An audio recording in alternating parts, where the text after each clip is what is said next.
How does Thorpe Park Stealth launch its riders to 80 miles an hour in under 2 seconds? Yep, I've got my doodle pens out in an attempt to explain how Stealth at Thorpe Park works, without getting too technical.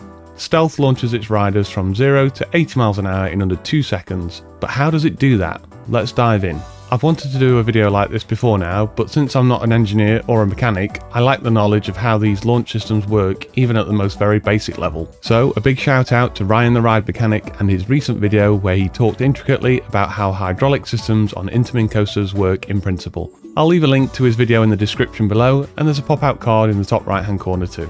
Now this video is going to be a much more simple explanation based on my limited understanding of how these systems work. I mean, I can just about change a fuse on a plug at home, but as I said, I'm no engineer, so please bear that in mind. If I get anything wrong, let me know in the comments below. For this video, we'll be taking a look at Stealth at Thorpe Park in the UK. This coaster opened in 2006 and is a classic launch to top hat layout. Stealth stands just over 62 metres high, that's 205 feet, and launches its riders to a maximum speed of 80 miles an hour in 1.9 seconds. Hydraulic systems are becoming less and less popular as parks opt for LSM launchers instead, which have far fewer moving parts and are easy to maintain and troubleshoot. So, how does a hydraulic system work? Well, back to my sketchpad. Remember, this is only very high level, so not all components are represented here. In this diagram, which of course is not to scale, we can see the launch section of Stealth, along with the train which is sat in the ready position.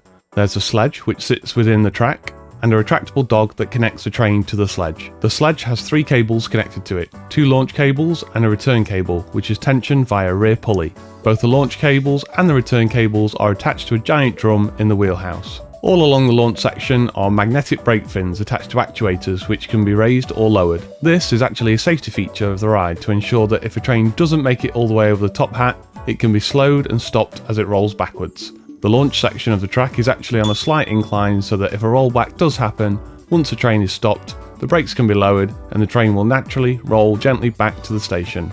We'll explain a little later why a train might roll back. So, once the train is ready to be dispatched, the brake fins all along the launch track section are lowered and the train is sent on its way, blasting from 0 to 80 miles an hour in under 2 seconds. So how does Stealth generate enough power to send a train and up to 20 riders 62 metres up in the air? The magic lies within the wheelhouse at the far end of the launch section. Let's take a look inside. We're going to be taking a look at the following main components of the system: the hydraulic tanks, the hydraulic lines, the drum, the hydraulic motors, the cylinder and piston, which has a hydraulic side and a pneumatic side filled with nitrogen, the accumulators and pneumatic lines, and of course the launch and return cables that lead out the wheelhouse, down the launch track and connect to the sledge. So as the ride readies for launch, hydraulic fluid is pumped from the tanks into the giant piston.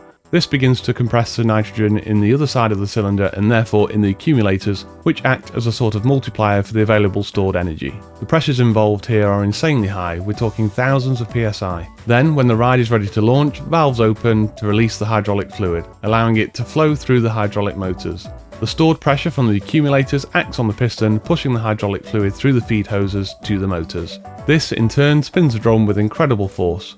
As it spins, the launch cables wind onto it, which pulls the sledge at the other end of the launch track and therefore accelerates the train. As the launch cable winds onto the drum, the return cable winds off as it's fed all the way down the launch track, around the tension pulley and back to the sledge. As the hydraulic fluid transfers its energy through the motors, it's expelled through huge waste lines and returns back to the tanks. So, as you can see, hoses everywhere, which is why the system looks, well, like giant cable vomit. Once the train makes it over the top hat, the system can be put into reverse and the sledge makes its way back down to the ready position at the station. Fun fact, you'll notice these brake fins here at the end of the launch track, and those are used to slow the sledge down, so it doesn't smash into the end of the launch track and end up in the wheelhouse. Now, about those rollbacks.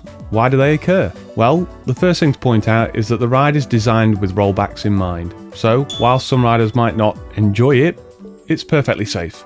This comes down to a number of variables in both the ride system and environmental conditions. The amount of pressure that is pumped into those accumulators is controlled by the ride's PLC or computer, and it does vary.